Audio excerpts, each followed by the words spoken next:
जय हिंद दोस्तों, जय श्री कृष्णा। नाविटी कोचिंग के यूट्यूब चैनल पर आप सभी लोगों का हार्दिक स्वागत है। हम लोग गोरखपुर में ऑफलाइन कोचिंग संचालित करते हैं, उसके साथ साथ हम लोग ऑनलाइन माध्यम से भी क्लासेस चला रहे हैं। जिनको भी हमारे क्लासेस से जुड़ना चाहते हैं, डिस्क्रिप्शन बॉक्स में हमारा नंबर मिल जाएगा। आप सभी लोग जान ही रहे होंगे कि UT+C अधीनस्थ सेवा आयोग PET का नोटिफिकेशन जारी किया है। आज हम उसी के सिलेबस को डिस्कस करेंगे और आगे की रणनीति पढ़ाई में कैसी होनी चाहिए, कैसे नंबर लाना है, उसके बारे में शेयर करेंगे। मैं विवेक सिंह 4 बार अधीनस्थ सेवा के अलग अलग एग्ज़ामों का इंटरव्यू में अपीयर हो चुका हूँ। आप लोगों के जो GS के फैकल्टी हैं वो समझ लीजिए कि GS के हर टॉपिक के धुरंधर है वो, जिसमें इतिहास और संविधान के वो स्पेशलिस्ट हैं, जिससे वो अनेकों बार PCS और IS का मेंस लिख चुके हैं और 4 से 5 बार अपर PCS अपर आयोग का, राज्य लोक सेवा आयोग का इंटरव्यू भी दे चुके हैं। तो आप लोग उनसे जितना डीपली पढ़ेंगे उतना ही आपके किसी भी एग्ज़ाम पॉइंट ऑफ व्यू से बहुत ही अच्छा रहेगा।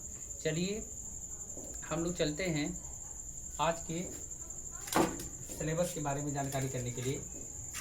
यूपी अधीनस्थ सेवा आयोग इस साल की पहली नोटिफिकेशन निकाल रहा है वैकेंसी के लिए PET। इसके थ्रू लगभग जैसा डाटा है कि 50,000 जो है वैकेंसी फाइनल कराएगा। अब ये कितना कराते हैं ये तो अधीनस्थ सेवा आयोग के ऊपर है, क्योंकि हमें लगता है कि उत्तर प्रदेश नहीं, भारत का सबसे सुस्त आयोग है ये। इसके सिलेबस में ये लोग जो है 100 नंबर का रिटन लेंगे, 100 नंबर का, जिसके आधार पर ये लोग जो है बच्चों को एलिमिनेट करेंगे और उसमें से जो लड़का क्वालिफाई कर लेगा PET को, उसके बाद जो भी वैकेंसी आएगी उसमें वो अपीयर हो सकते हैं। तो इसका मतलब ये जो परीक्षा है ये आपकी स्क्रूटनी के लिए है, बस केवल जो है ये एक क्वालिफाई मात्र परीक्षा है। लेकिन हमको ये मान के चलना है कि इस परीक्षा में हमें 80 से लेकर के 90 नंबर तक जो है गेन करना है। मैं नहीं कर रहा हूँ कि मेरिट इतनी जाएगी, लेकिन हमारा टारगेट होना चाहिए कि हमें 80 से 90 नंबर तक अगर ला सकते हैं तो हम सेफ जोन में रहेंगे। और वैसे भी आप जानेंगे कि जो भी अगर पहले के बारे में जानता होगा अधीनस्थ सेवा आयोग के पेपरों के बारे में, तो सभी पेपरों में लगभग यही सिलेबस होता है। क्वेश्चन का नंबर ऑफ क्वेश्चन इधर उधर हो सकता है, लेकिन सिलेबस लगभग यही रहेंगे। तो जो इसमें अच्छा पढ़ाई कर लेगा उसका जो है आगे भी सिलेक्शन के अच्छे चांसेस रहेंगे। और जो सिर्फ अगर मान लीजिए मेरिट अगर 60 या 70 नंबर जाती है और आप सोचते हैं कि बस क्वालिफाई कर लेने से आपका सिलेक्शन हो जाएगा, तो ये नहीं, आपका ये भ्रम है। आप जितना 80 से 90 नंबर तक अगर आप गेन करते हैं UT+C PET में, तो आप ये समझ लीजिए कि आप जो है आगे के जो प्रोसेस के लिए भी सेफ जोन में हैं। तो देखिए इसमें पहला टॉपिक दिया है भारतीय इतिहास। तो भारतीय इतिहास में जो है मेंशन किया है प्राचीन और मध्यकालीन दोनों का जो है। इसमें हड़प्पा सभ्यता से लेकर के बौद्ध काल, मौर्योत्तर काल, बुद्ध काल, सभी का जो है उल्लेख है। उसके बाद आते हैं मध्यकालीन में हम लोग दिल्ली सल्तनत से लेकर के मुगल काल तक पूरा जो है उल्लेख है। उसके बाद आते हैं भारतीय राष्ट्रीय आंदोलन दिया है, लेकिन इसमें 1857 की क्रांति आंदोलन और भी जो जनजातीय आंदोलन जितने भी हैं, वायसराय, इन सब के बारे में पढ़ेंगे। इसको जो GS के सर आप लोग के पढ़ाएंगे वो जो है नेट और JRF क्वालिफाई हैं और कम से कम हमको 10-20 बार जो है वो जो है सिविल सर्विस का जो है मेंस लिख चुके हैं। तो आप उनकी जितना ज़्यादा जानकारी ले सकते हैं उनसे जानकारी लीजिएगा। आप एकदम कहानी की तरह पढ़ाएंगे और इतने अच्छे से पढ़ाएंगे कि ज़िंदगी में कभी भी आपको इतिहास एक हार्ड सब्जेक्ट नहीं लगेगा। जिसे भी लगता है कि बहुत बोरिंग सब्जेक्ट है या हार्ड सब्जेक्ट है या लेंदी सब्जेक्ट है, बहुत ही अच्छी तरीके से पढ़ाएंगे। और दूसरा पढ़ाएंगे वो भारतीय संविधान। संविधान इतने अच्छी तरीके, आप सभी लोग जानते होंगे भारतीय स्वतंत्रता संग्राम के बाद जो है उसी से जुड़ा हुआ भारतीय संविधान का टॉपिक है। और आप लोग एक बार हमारे उनका डेमो क्लास देखिएगा, उसके बाद आप खुद डिसाइड करिएगा कि वो आप पढ़ने के लिए जो है उत्सुक हो जाएंगे। एक बार आप लोग जो है डेमो क्लास हमारा देख करके देखिएगा। उसके बाद आएगा भूगोल। भूगोल में भारत का भूगोल का क्वेश्चन ज्यादा रहेगा। और फिर आएगा भारतीय अर्थव्यवस्था। भारतीय अर्थव्यवस्था में योजना आयोग से क्वेश्चन आते हैं। उसके बाद 1947 से देश आजाद हुआ से लेकर के प्रेजेंट टाइम तक की जो अर्थव्यवस्था में जो परिवर्तन हुए हैं उसके बारे में, पंचवर्षीय योजनाओं के बारे में। और सबसे अधिक अर्थव्यवस्था में जो क्वेश्चन आते हैं वो करंट से जुड़े होते हैं। करंट से जुड़े होते हैं मतलब जो प्रेजेंट टाइम का जो है बजट होता है उससे ज्यादा क्वेश्चन आते हैं। उसके बाद देखिए सामान्य विज्ञान। सामान्य विज्ञान जो है की क्लासेस जो है डॉक्टर साहब लेंगे और बहुत ही अच्छे विज्ञान के टीचर हैं। प्रारंभिक गणित का जो है चैप्टर जो है इसमें मोस्टली अरिथमेटिक के क्वेश्चन आएंगे और बार ग्राफ पाई चार्ट के क्वेश्चन आएंगे। तो ये बहुत इजी है।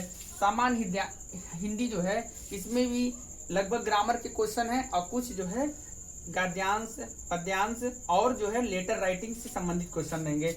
5 नंबर जो है हमारे सामान्य अंग्रेजी से आएंगे। मतलब गणित से कुल मिलाकर के 15 हैं, हिंदी के हमारे 15 हैं, सामान्य विज्ञान से लगभग 5 क्वेश्चन आएंगे हमारे, और इतिहास के तीनों टॉपिक से मिला करके हमारा जो है इन तीनों टॉपिक से मिला करके 15 नंबर के करीब आएंगे।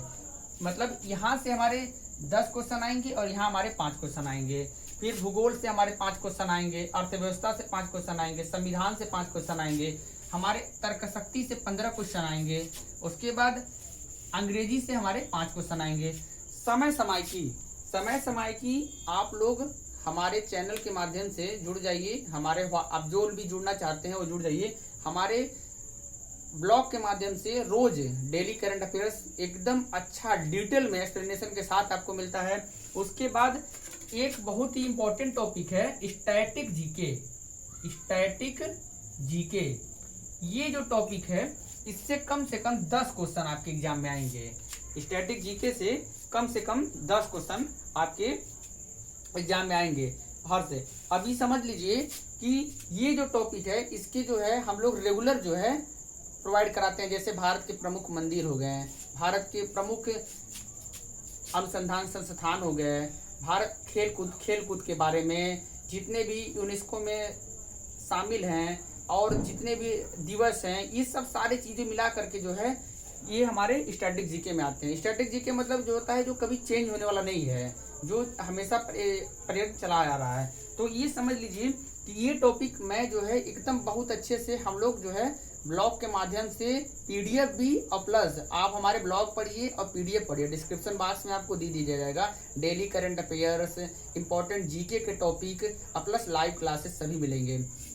मेहनत तो आपको करना पड़ेगा। मैं तो ये मानता हूँ कि इसमें जो है 90 नंबर जो है 90 डेज में आराम से लाया जा सकता है। 90 मार्क 90 डेज में आसानी से लाया जा सकता है। हम लोग आपको क्लासेस के साथ साथ जो है सामान्य हिंदी हुआ, इतिहास हुआ, भूगोल हुआ, भारतीय अर्थव्यवस्था हुआ, स्टैटिक जीके हुआ, डेली करंट अफेयर्स का जो है आपको मिलेगा, प्लस इसके साथ पीडीएफ भी मिलेगा। इन सभी चीज़ों का आपको पीडीएफ मिलेगा। और जब हमारी ऑफलाइन क्लासेस संचालित होगी उससे जो जुड़ेंगे उनको हम लोग एकदम मैटर देंगे जो है फोटोकॉपी के रूप में। और जो लोग ऑनलाइन से जुड़ेंगे अगर वो पैसा लेना चाहेंगे तो पेड करके उनको जो है हार्ड कॉपी में भी हम उपलब्ध करा देंगे। तो आप हमसे जुड़िए। 90 डेज में 90 नंबर लाने की स्ट्रेटजी हमारी है। एकदम आसानी से लाया जा सकता है, कुछ भी नहीं है। हमने तो लगभग इसके जो है 7-8 एग्जाम क्वालिफाई किए हैं, 4-5 इंटरव्यू दे चुके हैं। एकदम इसका क्वालिफाई करना एकदम इजी है। तो इसका सिलेबस जो है आप हम लोगों से जैसे पढ़ेंगे ऊपर ने जो भी पढ़ाएंगे वो आपको डीपली पढ़ाएंगे, और डीपली एक बार पढ़ लेंगे तो आप सभी एग्जाम को एकदम आसानी से क्वालिफाई कर सकते हैं। तो इसके बारे में जानकारी है नीचे डिस्क्रिप्शन बॉक्स में हम लोग का नंबर दिया रहेगा। अगर जो भी लड़का हमसे जुड़ना चाहता है, हमारे व्हाट्सएप ग्रुप से जुड़ना चाहता है, हमारे टेलीग्राम से जुड़ना चाहता है, daily current affair, static GK और सारी चीज़ें पाना चाहता है पीडीएफ के रूप में और रोज़ पढ़ना चाहता है, तो आप हमसे कांटेक्ट कर सकते हैं। लास्ट में मैं यही कहना चाहूँगा कि सक्सेस जो है होता है जो हम लोग का, वो हाथों के लकीरों से नहीं मिलती है। वो जो हमारी किस्मत होती है वो हमारे पसीनों से मिलती है। तो आप सभी लोग मेहनत करिए, पसीना बहाइए। ये समझ लीजिए कि देखिए आज के समय में तो ऐसे भी जो है, अगर जो नौकरी करना चाहता है अगर गवर्नमेंट जॉब, तो आप जानते ही होंगे कि कितना ज़्यादा कंपटीशन है। एक सीट के लिए 200, 300, 400 लड़के होते हैं। तो इसलिए अगर आप गवर्नमेंट जॉब का सपना देखते हैं तो आपको एकदम डेडिकेट होकर के अपने आप को 6 महीने साल भर एकदम दे देना पड़ेगा। आप ये सोचेंगे कि परीक्षा के समय आप पढ़ लिए, थोड़ा सा पढ़ लिए, ऊपरी जानकारी ले लिए, तब आपका सिलेक्शन नहीं हो सकता है। और ये भी जान लीजिए कि कोई भी चीज़ नामुमकिन नहीं है। हमारे यहाँ UPSI, UP, SSSC, SSC GD, army, सभी चीज़ों के आर्मी के बच्चों के लिए जो है हम लोग स्पेशल क्लास चलाने वाले हैं, ऑफलाइन भी और ऑनलाइन भी। क्योंकि आर्मी के बच्चों को जो है भ्रम में रखा जाता है, उनको गुमराह किया जाता है। और वो जो गांव के बच्चे हैं जो आर्मी में जाना चाहते हैं, उनके पास जो है मेहनत करने के सिवा कुछ नहीं होता है, उनके पास कुछ नहीं होता है। तो इसीलिए मैं जो भी लड़के आर्मी और डिफेंस में जाना चाहते हैं वो भी लोग हमसे जुड़ें, ज़्यादा से ज़्यादा संख्या में जुड़ें। हम आर्मी के बच्चों को 75 दिनों में ट्रेंड कर देंगे, ऐसे कि जिन्हें कभी किसी जुगाड़ की और किसी गुमराह होने की ज़रूरत ही नहीं पड़ेगी, एकदम आराम से निकाल सकते हैं। जो है बहुत सारे लड़के जो है हमारे ऐसे हैं जो 1-1.5 महीना ही सिर्फ हमसे पढ़ करके जो है आर्मी में निकालने के लिए एलिजिबल हो गए हैं। तो बहुत ही आसान है निकालना। जो भी लड़के डिफेंस में जाना चाहते हैं, माँ बाप का और देश के लिए कुछ करना चाहते हैं, और किसी भी कंपटीशन की तैयारी करना चाहते हैं, यानी सिविल सर्विस में भी अगर तैयारी करना चाहते हैं तो भी आप हमसे जुड़िए। चलिए, और इसी के साथ मैं आप लोगों से रिक्वेस्ट करता हूँ कि हमारे चैनल को लाइक और सब्सक्राइब करिए और अधिक से अधिक शेयर करिए। जय हिंद, जय भारत।